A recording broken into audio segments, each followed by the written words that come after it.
In life, once you do things a couple times, they get a little bit smoother. The behind-the-scenes pre-production meeting, a bit effortless today, which is always good in the audio and visual business. Hootie Ratcliffe is in the house. The gentleman knows the football team like the Pope knows holy water. He's been at training camp, and sounds like a little bit of positivity coming from Coach Elliott Hootie before we start the program. He said, and I quote, "I read the article on jerryratcliffe.com. I enjoy your website, that we're much further along this year than at this point last year." Yeah, very much so, Jerry. And he's a meticulous note taker, and so it was easy for him to go back and just kind of review where they were this time a year ago. And he pointed out that all the differences, not only just on the field, on the practice field, but the fact that they're not in class this year like they were last year during training camp. And so he has more time with them. They're not rushed. They can take their time in meetings and be more detailed and spend more time with them. And there's more bonding time with coaches and players players amongst themselves. Everything just is much more cohesive than it was a year ago. These guys, most of them have been in the system for a year. Last year they were learning everything on the fly. So he's pretty encouraged by that. That doesn't necessarily translate into wins and losses. Yeah, right. But it's a start. Yeah, you got to start somewhere. Got to start somewhere. That's exactly right. Guys, we'll start the program in about 15 seconds here. Give the show a like and a share anywhere you are watching. If you're watching on Twitter, on Hootie Ratcliffe's Twitter account, give us a retweet of the show. That would mean the world to us. We're very much looking forward to connecting with you guys on the Jerry and Jerry Show this fantastic Tuesday morning. We will welcome a number of folks to the program. Peter Krebs, hello. Bill McChesney, thank you for sharing the show. Cindy Shorberg at Keswick Vineyards, hello. Lonnie Murray, hello. Johnny Ornalis, Woody Fincham, hello and welcome to the program. Taylor Sutton, hello and welcome to the program. Michael Plecker, one of the Shenandoah Valley's finest backstops, welcome to the show. I see folks watching in upstate New York on the program, folks in Memphis, folks in Buckhead, Georgia, Crozet, downtown Charlottesville, Keswick, welcome to the program. Richmond and Short Pump on the heat map, Williamsburg, folks in the Outer Banks region, thank you kindly for watching the show. Give the show a like and a share anywhere you are watching. Judah Wickhauer, we're feeling good, we're looking good, and we're ready to rock and roll, my friend.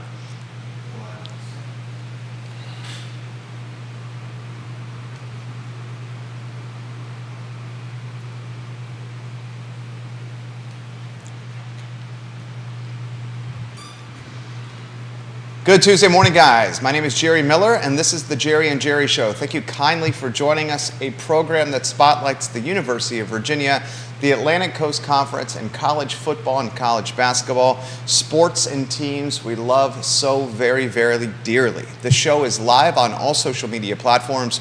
You, the viewer and listener, can shape the discussion by asking questions of Hootie Ratcliffe, offering comments on the topic matter we're covering.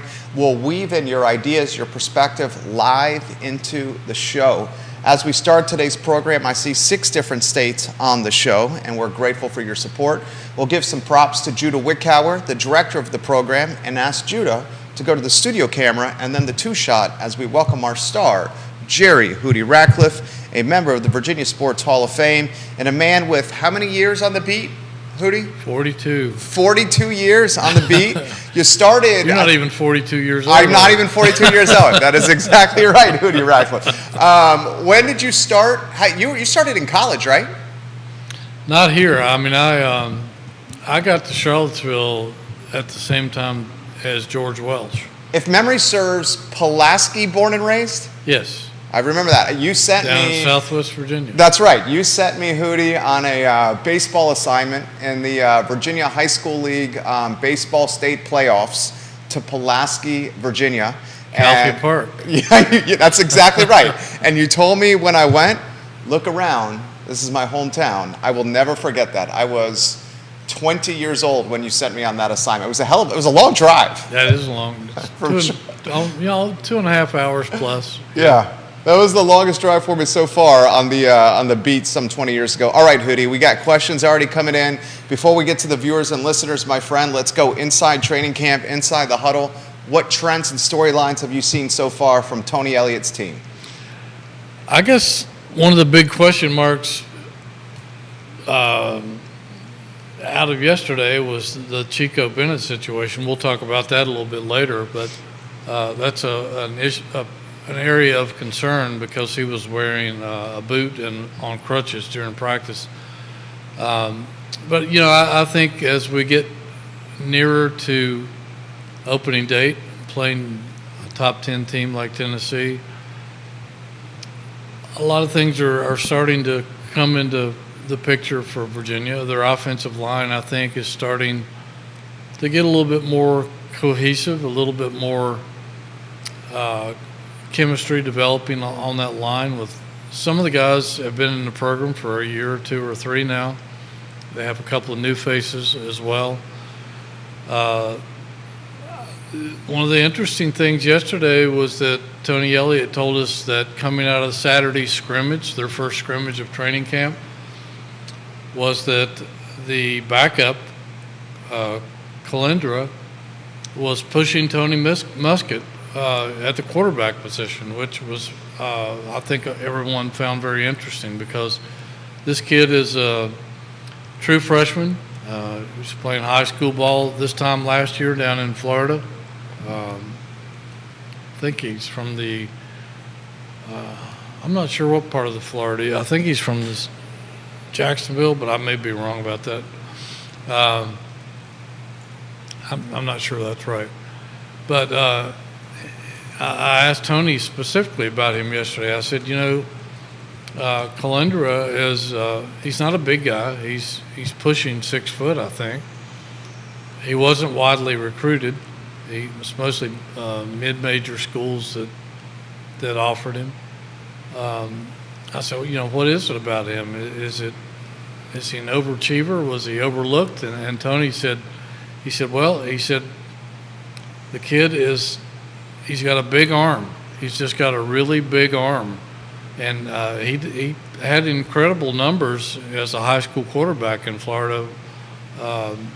Put up some very eye-popping passing statistics.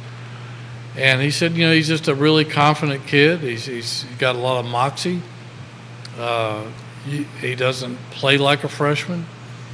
And I think it's good for Tony Muskett to get pushed a little bit in training camp. Everybody had just assumed that it was his job after Jay Woolfolk decided to drop football. And so maybe Tony can't cruise quite as much, and it's good to have competition. It brings out the best in both of these guys, and it's probably a good sign too, because I think we discussed in last week's show that if something happens to Tony Muskett, it's good to have a backup, somebody that's competent in the backup role, and so this kid could develop into that. If he's not starting, who knows? Right. Anthony Calendra, St. Petersburg, Florida. St. Petersburg, that's right. 5'11", 180 pounds. Right. He's a first year. The Who's traveled to Tennessee, as we all know. Right now, Tennessee a 28-point favorite. The over-under just under 59 points at 58.5. James Watson, hello and welcome to the program. Does it worry you at all that Muskett is being pushed by a first year that's never taken an actual snap in college football? Well, that's a good point. And I guess there's a pro and a con to that. It's probably good in the fact that, like we said, he is getting competition and that this other kid is showing some competence and some ability. Maybe not so good that a guy with 4 years experience is being pushed by a true freshman with no experience. So it's all going to pan out. We just don't know. And I don't think anybody's going to know until we see these guys in live action. And I'm not even sure the first game is going to tell us that much about Virginia because it's a clear mismatch. if Virginia can just show up in Nashville and be competitive, I think would be a feather in their cap. If they, most people are expecting a blowout. They're facing one of the most prolific offenses in the nation a year ago, with a lot of people back and a dynamic quarterback. So I don't know that we're going to have a lot of answers to the quarterback situation until we get further along in the season. John Blair, hello. Welcome to the show. He's watching in Stanton. Vanessa Parkhill, hello. Earlysville's finest. Kevin Higgins in Greenwood. Travis Hackworth in Danville. Brett Lillard in Keswick. Guys, if you have questions, put them in the feed. We'll relay them live on air. Robinson Hubbard, the Esquire, and the fanatical UVA fan. Jamie Turner, repping the Pep and Culpeper. Liza Borges, hello. Thank you for watching the show. I see a couple of questions, which we will get to in a matter of moments. In fact, why don't we get to the question on the quarterback, Anthony Colundra, now. This question is coming from Jennifer. And Jennifer is watching in Short Pump. She said, is Colundra the young man that really shined in the spring game or early in training camp? Is that the same guy that I remember reading on Jerry's website? Yes, good memory there from her. He again, it was a spring game, so you got to keep everything in context, but he did have some very good numbers in the spring game. He threw the heck out of it, and he wasn't shy. And I think that's what caught Tony Elliott's eye, is that he had a true freshman come in and just be aggressive, and he didn't mind throwing the ball deep. We didn't see Muskett throw the ball deep that much in the spring game. A lot of his were dinks and dunks and mid-range stuff. Calandria wasn't afraid to throw it down the field. And again, as Tony Elliott said, he's got a big arm, so that's not a problem. It's just sometimes I think they had to try to hold him back a little bit because he was one of these guys, kind of the Brett Favre mentality that I can throw it 50 yards into a window pane, and sometimes that window pane's not there when the ball gets there. So I think that they really appreciated the fact that he was aggressive and had no fear, and that's what you want in a quarterback. And but she's right. He did have a very good spring game and a pretty good spring in general. So I think that's what pushed him into the position that he's in right now. Sandra McDaniel shared the show, liked the show. Emily Perry, which I believe is family to you. Over there. Yes, granddaughter. Your granddaughter just shared the program. Thank you for doing that, Emily Perry. We appreciate you, and thank you to being a frontline. She's a registered nurse, if memory serves correct. Yes. We champion the nurses and the police on this network often, and certainly will today. More questions coming in on the quarterback scenario. This is a fantastic question that's coming in from Matthew in Buckhead, Georgia. He said, is there a point in the season where Coach Elliott will consider the other quarterbacks on the roster because we know Muskett is not the future of this team? Hey, Matthew, I was just in Buckhead last week. That's to be determined. I think even though Calandria will probably push Muskett, as Tony pointed out yesterday after practice, I still think it's his job, and he has to lose it. It's his job to lose or his job to keep.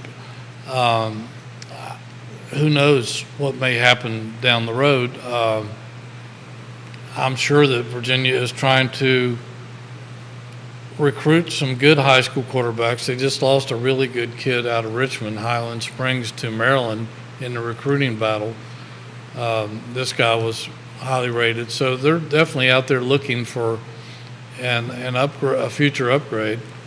Calandria could be the quarterback of the future.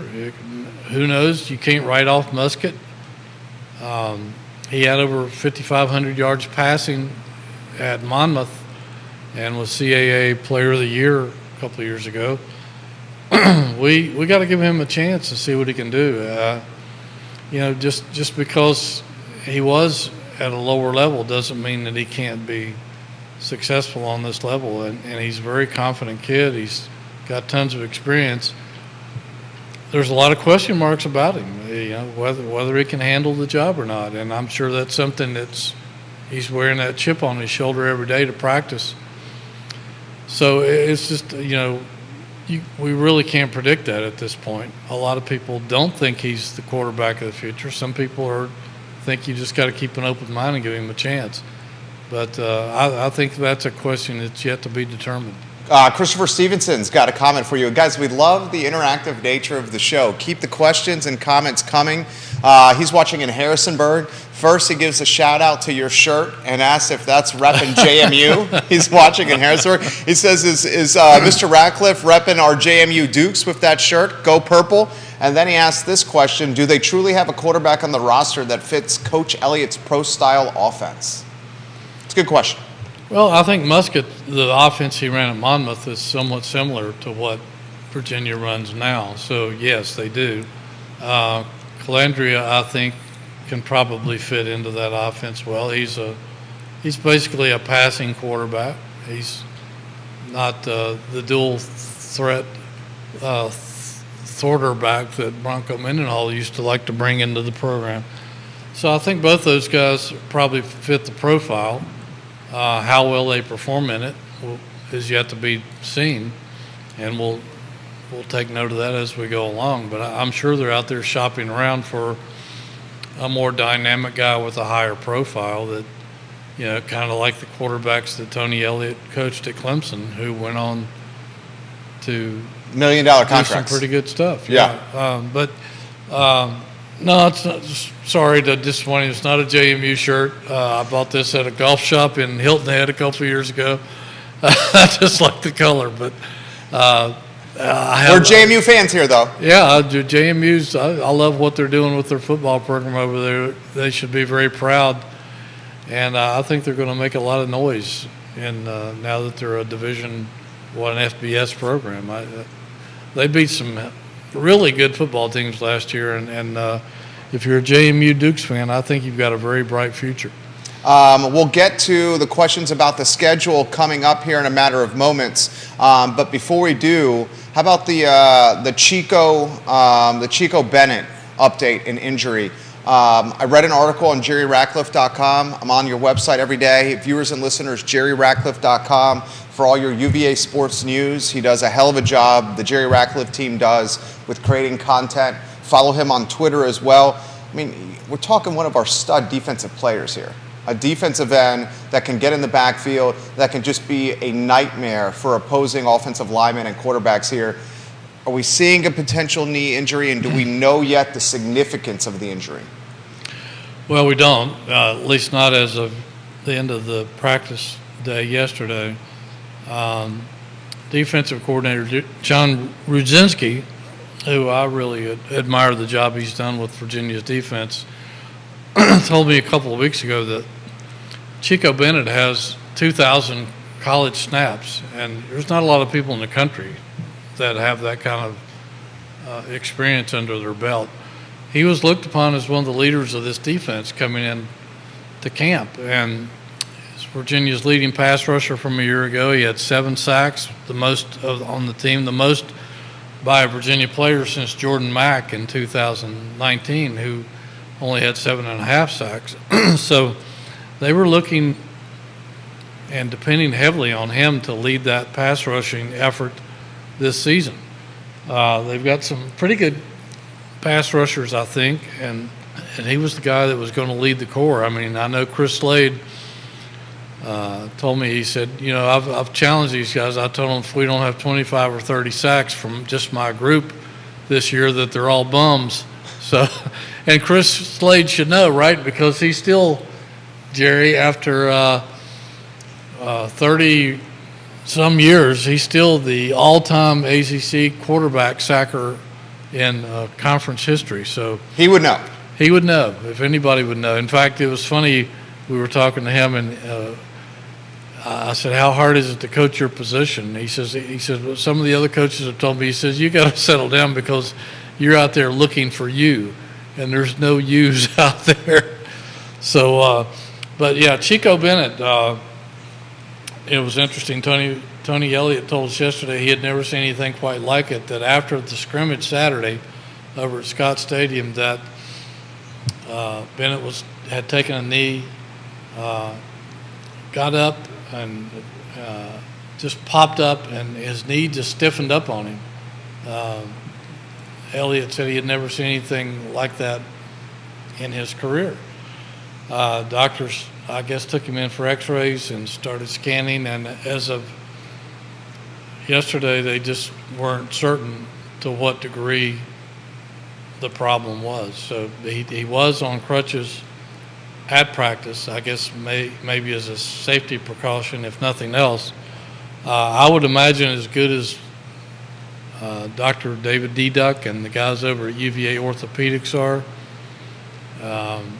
they'll have an answer probably, I would think, before the day's over. I don't know whether they'll release that information or not. If they do, we'll have it on our website pronto.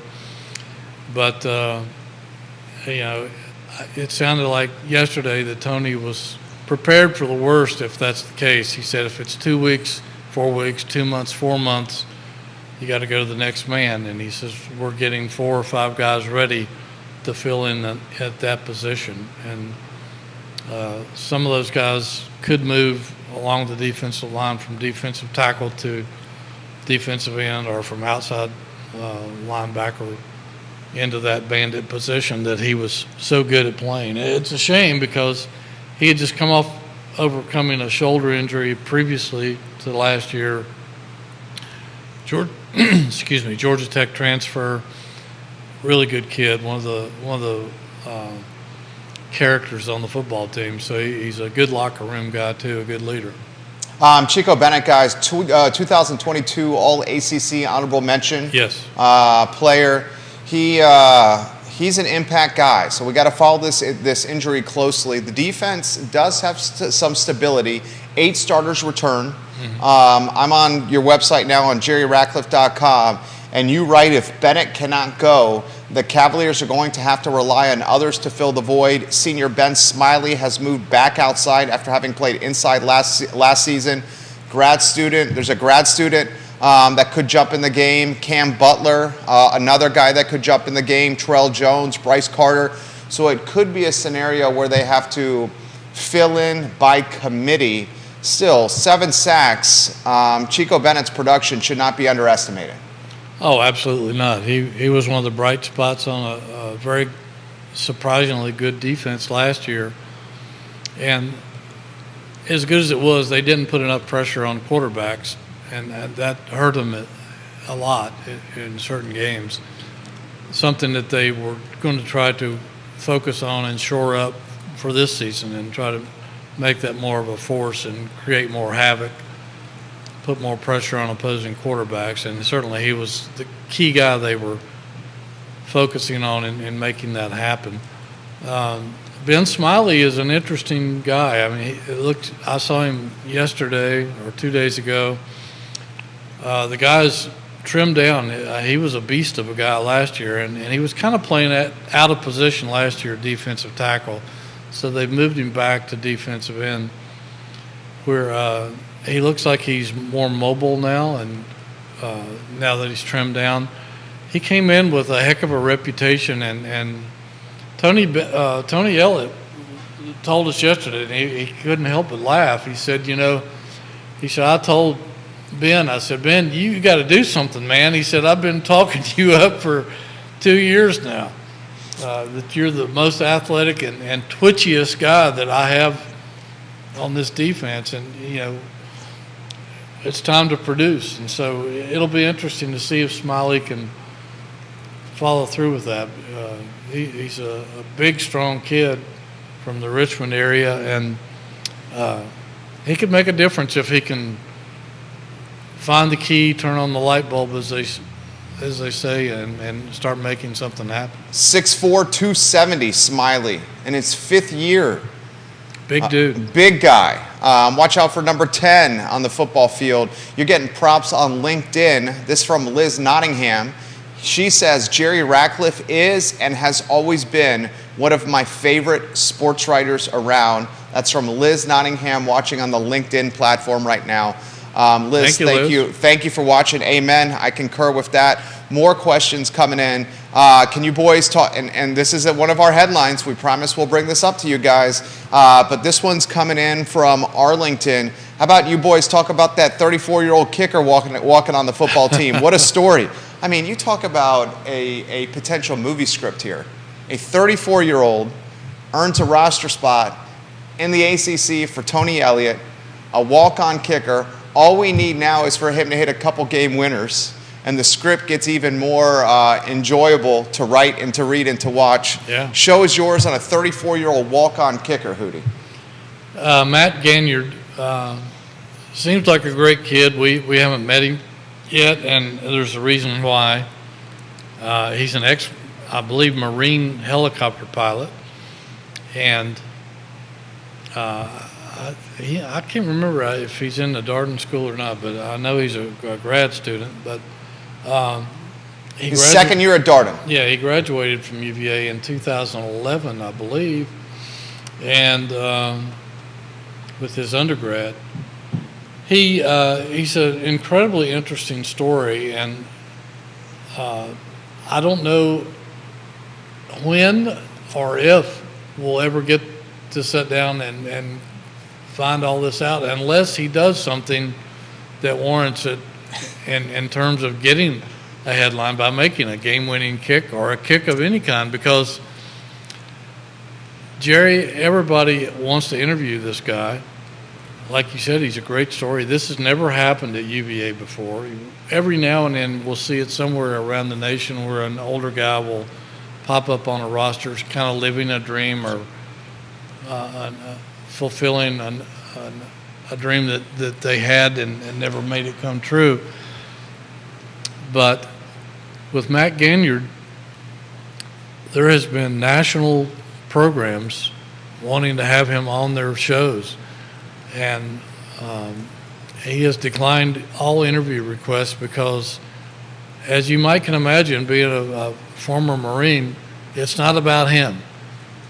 In his mind, it's about the team. He doesn't want to do anything to distract from this team and what they're trying to do. He doesn't want to draw any attention to himself. And so until he does do something that's noteworthy, at least to him, we may not get a chance to talk to him, really.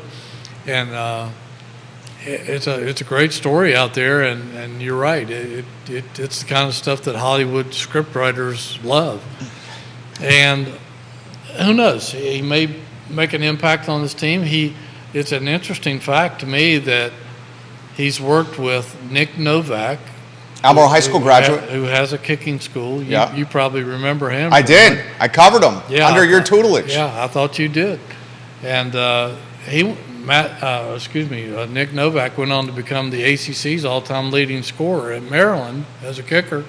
Had a nice NFL career, has kicking camps and stuff now, and so Matt Ganyard has worked under him.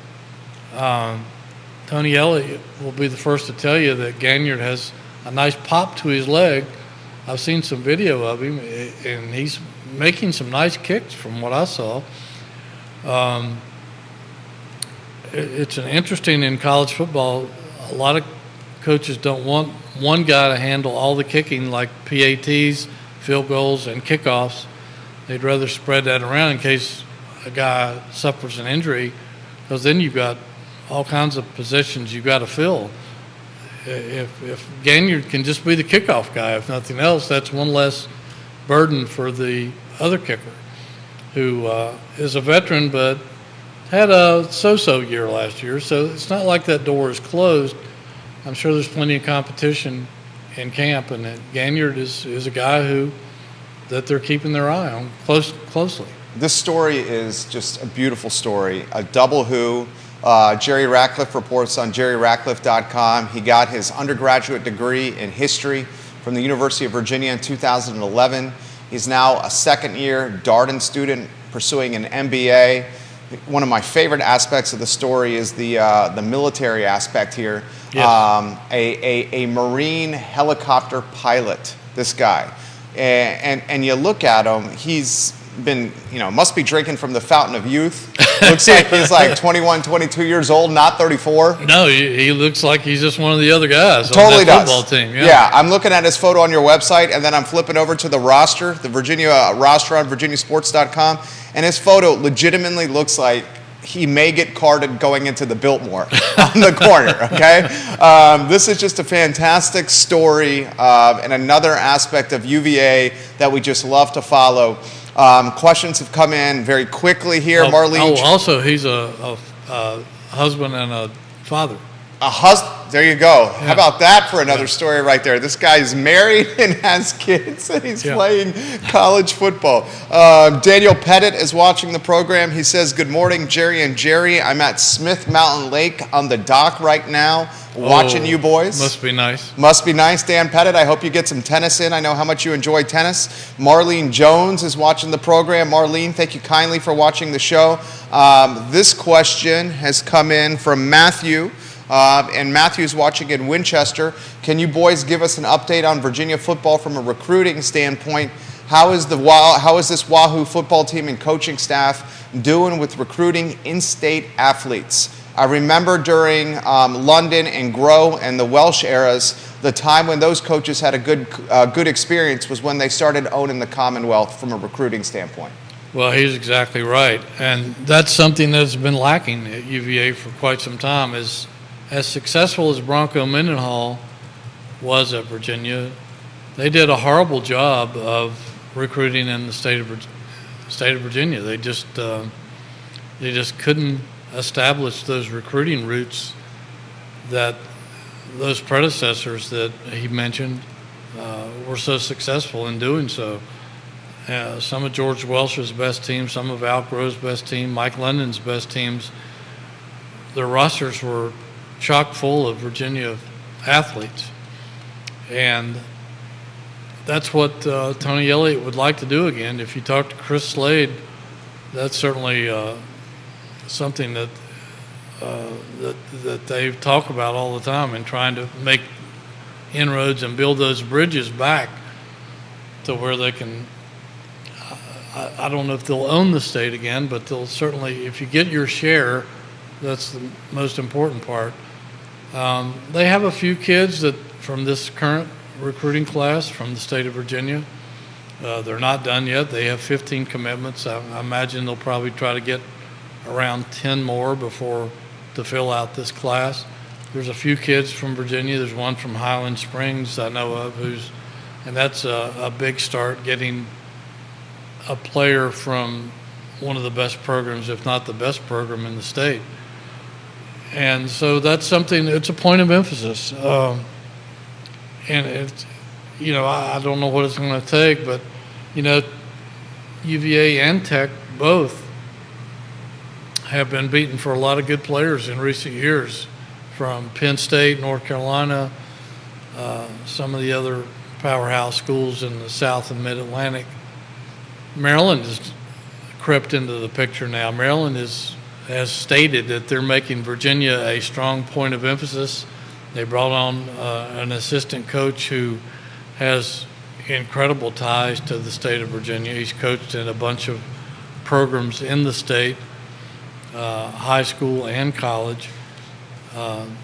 So that's something that Virginia has to keep their eye on as well. Maryland, they not only took the Highland Springs quarterback, but they just got a commitment from, I think, a 4-star wide receiver from the state of Virginia last week. So plenty of competition, and I'm not sure that this is a great year for Virginia recruiting in terms of the quality of athlete in the state of Virginia. The last 2 years, I don't think has been quite up to the standards that the state usually pumps out. But I think it's important that Virginia has to get their share of them. And right now they're not. And again, they've got to worry about Penn State's taking a lot of kids. Maryland's taking some now. Carolina was taking a lot, but the fact that they've got rid of Dre Bly from their coaching staff, he was owning the 757. So, Virginia Beach guy. Yeah, he's a Virginia Beach guy. He was an NFL player. Defensive back. Yes, and so that may help open some doors in the Tidewater area. Chad Wood, welcome to the program. He was a member of Steve Isaac's single wing offense when they won a Jefferson District championship 20 years ago when I was working for you at the Daily Progress. Yes, Brian sir. Leskinek was also a member of that single wing offense for Steve Isaacs. Brian Leskinek walked on the UVA football team, had a cup of coffee before going, I believe, transferring to JMU. Scott Q, welcome to the program. Trevor Knight, St. Anne's Belfield point guard and quarterback and standout baseball player who played at JMU, watching the program right now. Bob Yarborough, huge Georgia Bulldogs fan, watching at Redfields right now. You mentioned Penn State. I would be remiss not to follow up the Nittany Lions reference with Biscuit Higgins and Anthony Poindexter, two guys that bleed orange and blue, now coaching for Penn State football. Marcus Higgins, the offensive recruiting coordinator for Penn State football. I would imagine Biscuit Higgins, with his ties to Hampton High School and his ties to the Hampton Roads area, is going to go after the Commonwealth for talent. Your thoughts on this? I would think so, and I'm not sure what Poindexter is assigned to, but if they send both those guys into the state, that's some heavy hitters that you're dealing against, and Legends. Two legends, two very popular guys. Everybody loved Anthony Poindexter. I mean, I still to this day. He's one of my favorite guys of all time, and I met him when he was an 18-year-old quarterback, defensive back at Brookville High School, and to this day he still calls me Mr. Ratcliffe, even though I've asked him Call a me million Jerry. times not to do that. He said, I can't help it. I disrespect you so much that I can't call you anything but Mr. Ratcliffe. But he's one of the best guys of all time. Chris Long named one of his kids after him. I think maybe Biscuit did too. Chris Long and Biscuit Higgins named one of their kids after Anthony I Poindexter. know Chris Long did. I think Biscuit may have as well.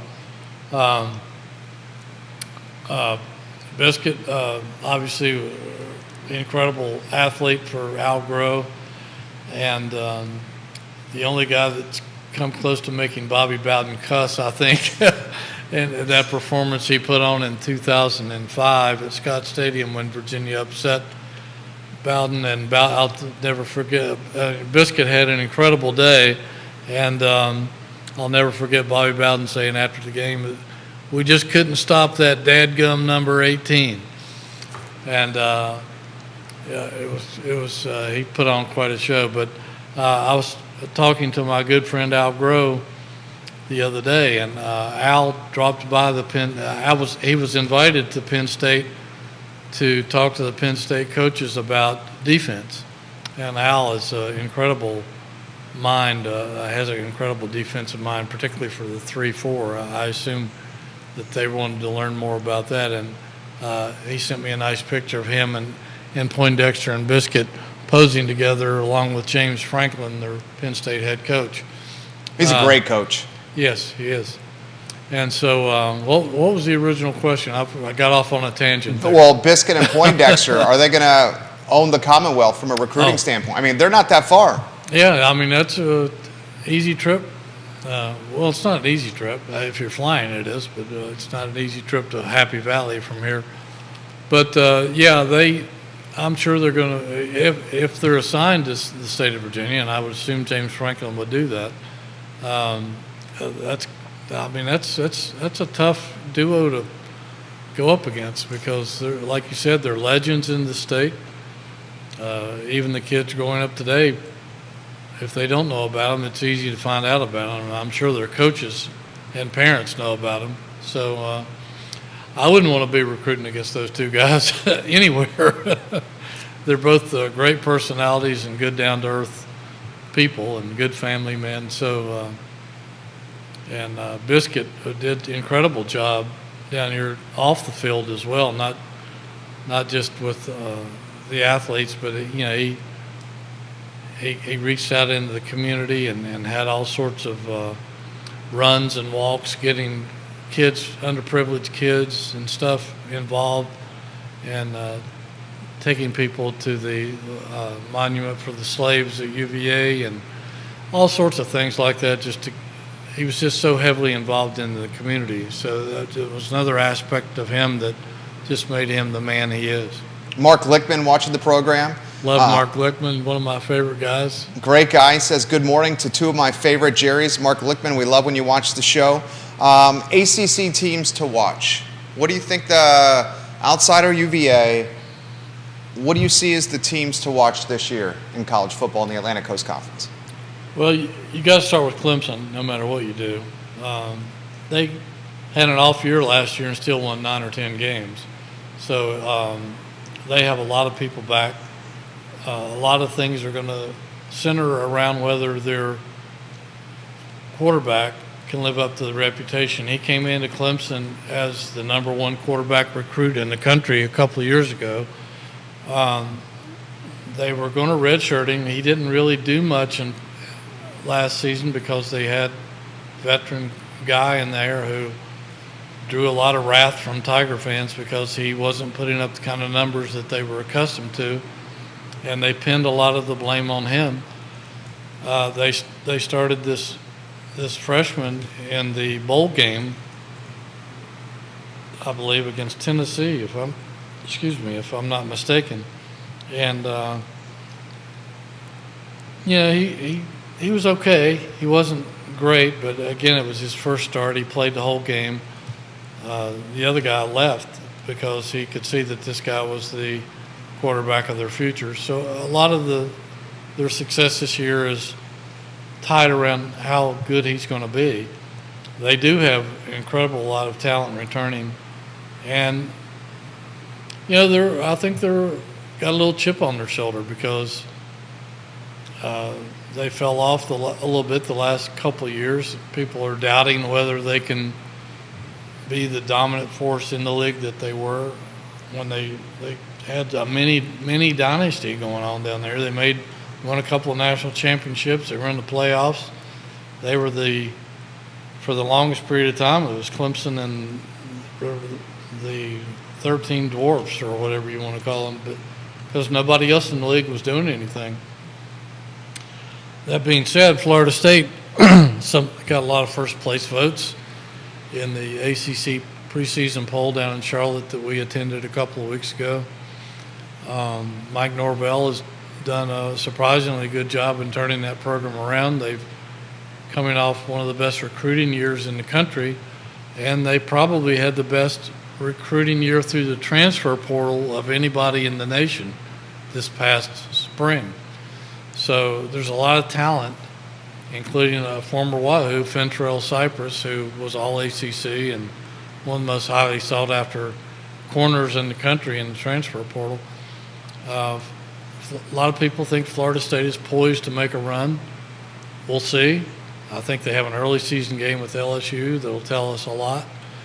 But, beyond those two, some people are still buying that North Carolina is a team to watch. Drake May is a Heisman candidate quarterback. He's lost some of his playmakers from last season. Does Coastal Division go through Chapel Hill? Well, we don't have a Coastal Division. Oh, that's right. It's first year. Aggregate. It's an aggregate thing. Yeah. So the top 2 teams will play in the ACC championship game in Charlotte. Right. Some people think Carolina can be there if they can shore up their defense, which has been their problem the last several years. NC State, they're counting on Brendan Armstrong to lead them to glory. We'll see. They've been a good program. Some people think that Mario Cristobal has it going on in Miami. They have a veteran quarterback. I'm not sure he's as good as advertised. They do have a lot of talent. They've recruited well. Some people just don't think that Miami can get it done. We'll see. Those are probably the schools that have the best chance of challenging Florida State and Clemson for those top spots. Some of the others that are on the fringe have the unfortunate task of playing both Florida State and Clemson on their schedule. And I think Wake Forest even plays Notre Dame in that mix. So that that's a lot to overcome for a team that's on the cusp of that middle of the pack. So those are the schools right now that people believe are going to be in contention for the ACC title. Kathy Pillar, watching in Rome, Georgia, giving us some props on the show right now. Comments are coming in. We'll see if we can get to. A lot of Wahoos down in Georgia. Yeah, there are a ton of Wahoos in the Atlanta, Buckhead area of Georgia. I've met a lot of those people through Twitter, believe it or not, and I'll see them at Georgia Tech games and stuff. It's great to meet those people. Absolutely. A lot of Wahoos in finance in that portion of Georgia. Comments are coming in pretty quickly here. We'll get to a few viewer and listener comments and put your thoughts in the feed. We'll relay them live on air here on the Jerry and Jerry Show. This one's coming from Memphis. Do we just discount? First, he says, I'm a UVA graduate of 2001. Should we just discount the first game of the season with the Vols? As Jerry said, they're a 28-point favorite. And which game on this calendar or which game on this schedule is the one that you'll say this is a true test of what the season could be? It's not a bad question. Yeah, very good question. Wow. I mean, on paper, it's a mismatch against Tennessee. Tennessee has SEC championship aspirations. They have collected a lot of talent, maybe not the right way because Jeremy Pruitt got them put on probation. But there's a lot of talent in that program. Like I said, they had one of the most prolific offenses in the nation last year. They are a very high-paced, high-tempo offense. I think in one game last year, they had over 40 snaps in the first half. So that's going to be a test for John Rudzinski's defense to be able to keep up with that pace. But Virginia runs a high tempo as well, so they're getting some looks at that in practice.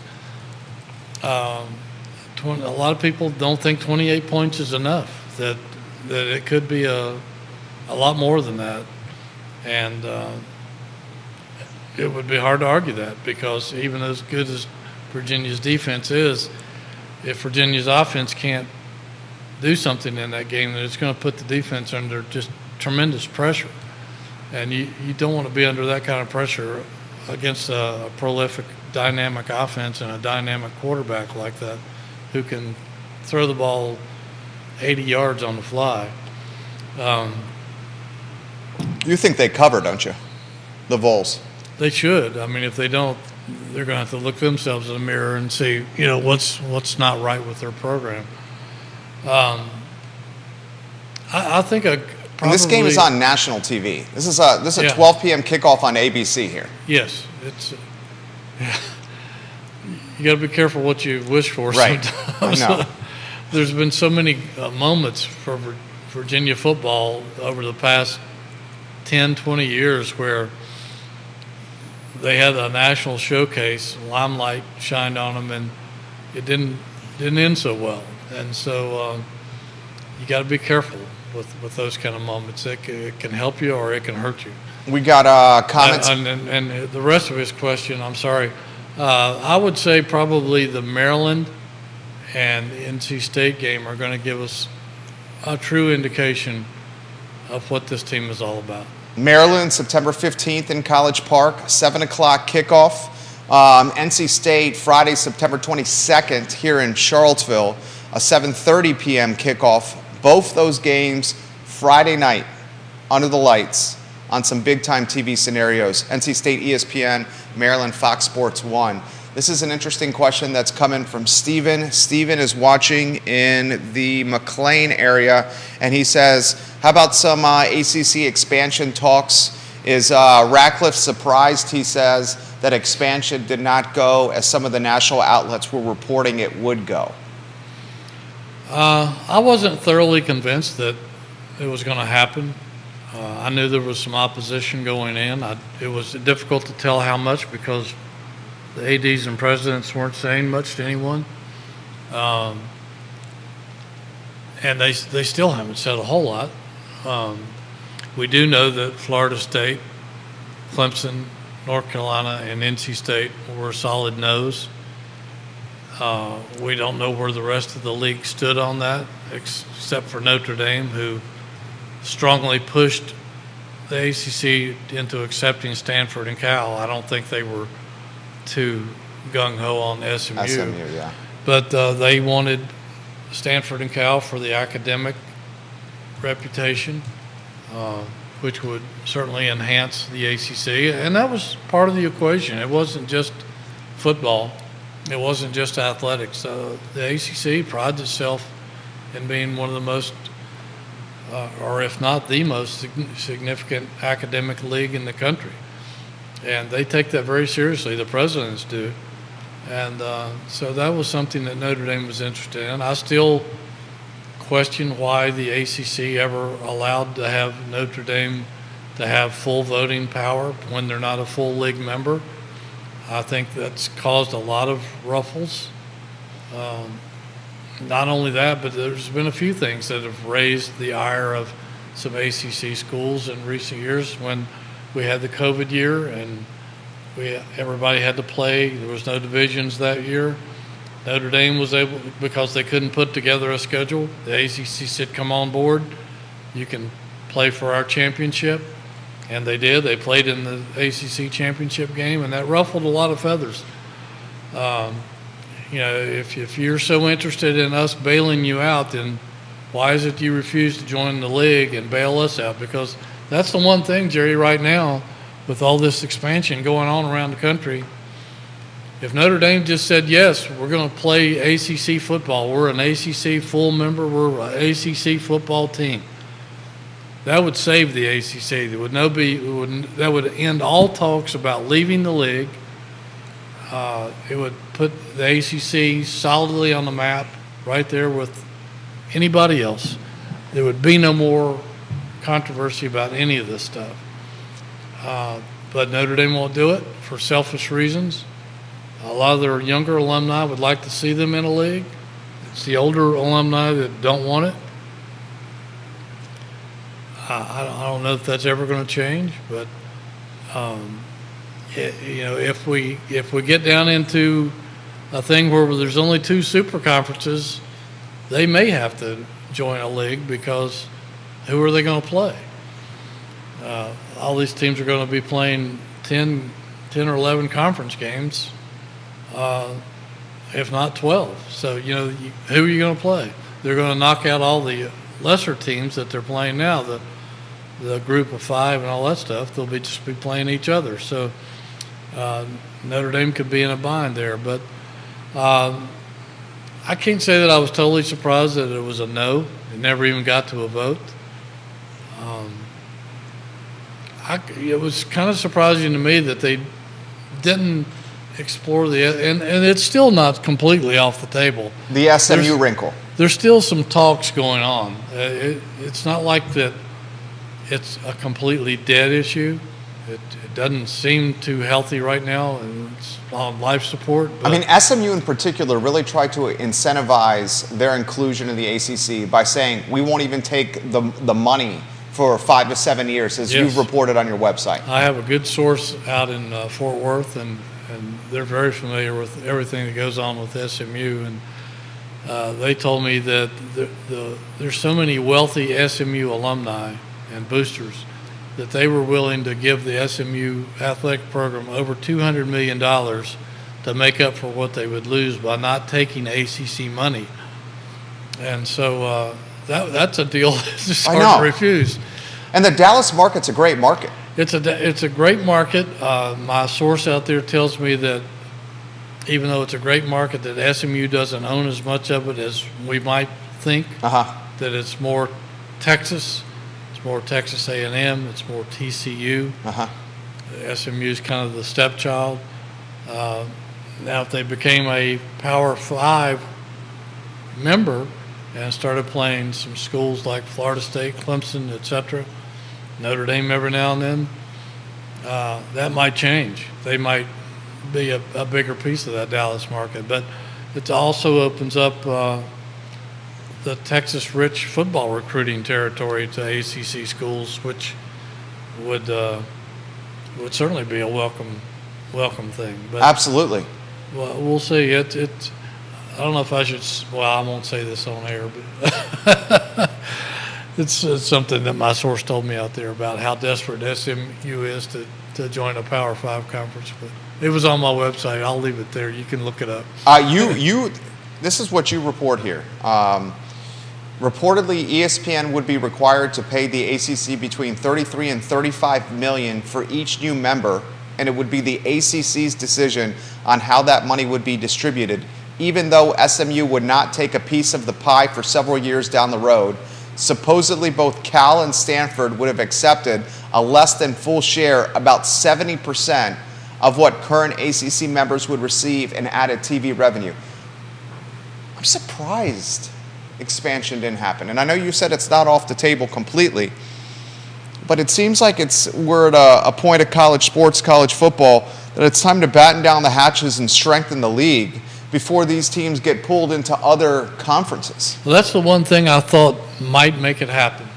I thought if they expanded and became an 18-team league like the Big 10 and the Big 12, there's strength in numbers, I believe, and I think that would have made the ACC more stable. It still might not have been enough to satisfy Florida State, who has until today, by the way, to inform the conference whether it's leaving or not, and there's no indication that that's coming. Right. So, but I thought an 18-team league would make the ACC more stable, harder to break up, harder to fall apart, harder for other teams to steal your To poach. to poach. Yeah, and so that part surprised me that wasn't given a little bit more talk and discussion and consideration. What's the future for Cal and Stanford? That's a very good question. I think right now some people are saying that they could merge with the AAC, the American Athletic Conference, which East Carolina and SMU and Houston, a bunch of those schools are part of, South Florida, I think. That would make them, if they accept Cal, Stanford, Oregon State, Washington State, that would make them an 18-team league, and they would stretch from coast to coast. With those four teams, they would have their own little pods. So probably 70 to 80% of their travel would be pretty much on the West Coast, or at least not too far from some of the teams in the middle of the country. So that seems to be a possibility. There's also a possibility that the Pac-4 and the Mountain West could potentially merge. Who knows? There's some discussion there. A lot of people are saying that Cal and Stanford are still calling in every favor they have, still trying to get the Big Ten to take them in. Who knows? The Big Ten says we're not interested in any more expansion, and how many times have we heard that over the past year, and they went ahead and expanded anyway. Dave Butler's got a question for you. Yeah, we'll see. This is from Dave on LinkedIn. He says, Jerry Ratcliffe's thoughts on UVA maybe making a move themselves to say the SEC. From everything I hear, that if the Magnificent Seven has their way, if the ACC falls apart, from everything I hear through the grapevine, if Virginia goes to another conference, it would be the Big Ten and not the SEC because of the academic profile. Virginia is one of the few schools in that academic realm that fits in with most of the Big Ten schools. North Carolina does as well. And there's been some talk about a package deal of Virginia and Carolina going to the Big Ten if things do deteriorate, that they just wouldn't be the same fit for the SEC. So nothing official about that. Obviously, nobody wants to talk about that on the record, but everything I hear off the record seems to be floating in that direction. Final question on conference expansion. This is from Leslie, who is watching. Leslie, it says your heat map is this the somewhere in southwestern Virginia? It's not as precise on this portion of the map. And she says, can we finally put ACC expansion talks to rest now that the football season is about to start, or is this something that's going to linger for years to come? I think it will linger for years to come, particularly with, people still don't know if college expansion, conference expansion is done. Nobody really trusts what the Big Ten is saying. The SEC says they're satisfied for the moment. The Big 12 is very active. They had a lot of their teams robbed, so they've kind of got a chip on their shoulder. They want to. It's like when Gene Corrigan told me back, former great Charlottesville resident, former AD at Virginia Notre Dame, and ACC commissioner, told me when the first college expansion started and the Big Ten took Penn State.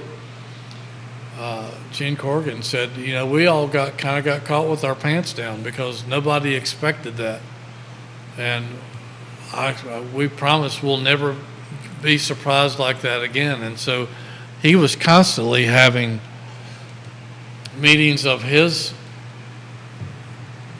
conference officials ever so often, every year, and several times a year. And he would assign some of his assistant commissioners to explore various teams around the country and what those schools had to offer geographically, TV revenue, fan base, academics, a lot of categories. So if expansion ever did happen again, that they'd be ready. And he's the one that went after Syracuse and Florida State, got Florida State. Syracuse only wanted in at the time as a basketball playing member, football playing member. They wanted to stay in the Big East in basketball, and that didn't work. So that never happened at the time. But that just goes to show that I think all these commissioners are always having people studying what's out there. There's not a whole lot left to scoop up unless somebody in a major conference wants to leave for some reason that I can't figure out right now, because they'd be leaving a lot of money on the table. But yeah, I don't think we're ever going to see conference expansion just come to a screeching halt. It's something that's always going to be talked about behind closed doors, and we may not know about it until it actually happens right in front of us, like Texas, Oklahoma did out of the blue, Southern Cal, UCLA did out of the blue. Nobody saw that coming, and we may not see the next wave coming. Dan Pettit's got a great compliment for you guys. Dan Pettit says this, Jerry Ratcliffe, thanks for a great knowledge on football. I'm someone who does not watch a lot of football, but I very much enjoyed today's show. Great talk today. Thank you, Jerry Ratcliffe. Dan Pettit, sitting at the dock at Smith Mountain Lake, watching the He's living the dream, isn't he? Living the dream right now at Smith Mountain Lake. Folks are wanting us to talk a little hoops. We promise we'll talk some basketball here on the program. If you want a great read, look at read the Dante Harris story on JerryRatcliffe.com. My son Scott actually wrote this. Scott Ratcliffe, you did a hell of a job. He's a hell of a journalist, Scott Ratcliffe. I've known him for years as well. A point guard, a transfer from Georgetown, a guy that can put the ball in the bucket. I think is a guy that's going to get some minutes this year for Tony Bennett. So why don't we start Dante Harris, two-part question.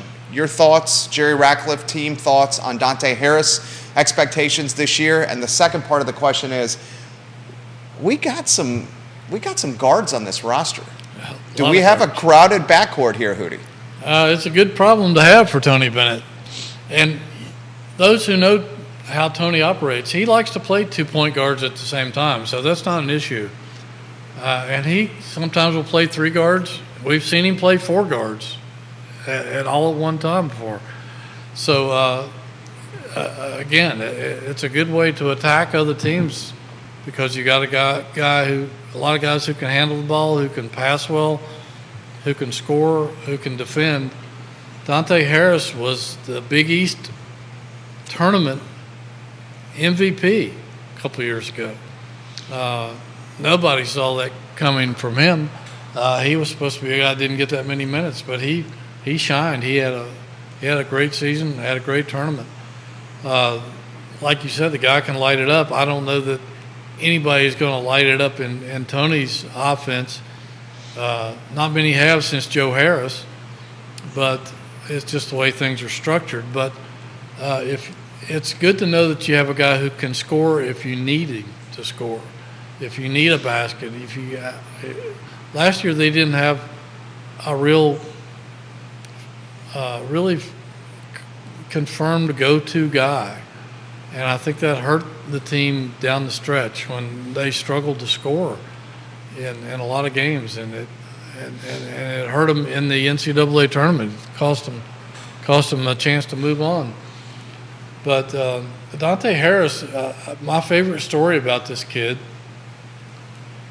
is he played for Curtis Staples, the UVA all-time three-point champion at a private school out in Tennessee. And Curtis, I listened to my son's interview with Curtis, and he said my favorite memory of this kid is that we were down by 20 points or more at halftime in a game, and he said I chewed him out at halftime. I said, if you want to be an elite player, and you want to be a guy that Division I schools won, then you're just playing lackadaisically. You're not getting it done. Where's your head? And obviously, his halftime talk was effective. Was more than effective. The kid went out and scored 37 points, and they won in overtime. He had 56 points for the game.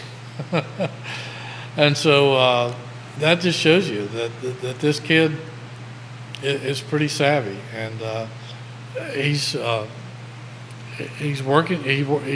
One of the good things about him transferring early last year, he came down for the Virginia Duke game, I believe, and committed to Virginia shortly after. He had sat out the season and didn't go back to Georgetown.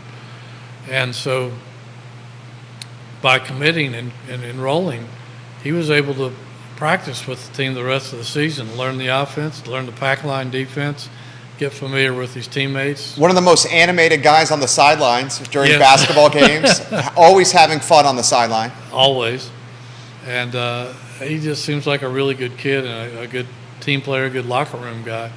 So I think he's a great addition to the team. This guy can put the ball in the bucket, guys. As a senior at Lakeaway Christian Academy, he averaged 32.6 points per game, as Scott Ratcliffe reports, 9 dimes a game, 4.2 rebounds a game. He can score. Here's the question I have for you. What's the backcourt going to look like? What's the starting lineup going to look like? You got a lot of guards on this roster that can score, that are talented. How do you see this shaking out? Well, we all know that Reese Beekman is the man. This is his team. He came back, could have gone to the NBA, and I think he's going to come back with a fury and have an incredible year. So, it all starts with him. He's going to be the main guy in the backcourt. We could see him starting with Dante and McNeely at the 3. We could see McNeely at the 2. There's a lot of interchangeable parts there. Andrew Rohde, who led all freshman scorers in the nation in Division I last year. Shoots the lights out. Out of St. Thomas College, was obviously overlooked coming out of college and was at a Division III program. He can light it up. He can definitely light it up. So you got plenty of guards to choose from, and I think a lot of people are going to be envious of Tony Bennett having those kind of guys that he can shuffle in and out of games, and it's you know somebody's going to be hot out of that group. There's no way that they can all have a cold hand. So it may just be a matter of who's hot on what night. But it should be a fun thing to watch to see who ends up with the most playing time out of those groups. We may see different guys start from game to game depending on matchups and personnel. And you mentioned in our pre-production meeting we should not sleep on Leon Bond. Leon Bond redshirted last year, stuck around, and I've heard a lot of good things about him, that he's tearing it up in practice, that he's become somewhat of a stud.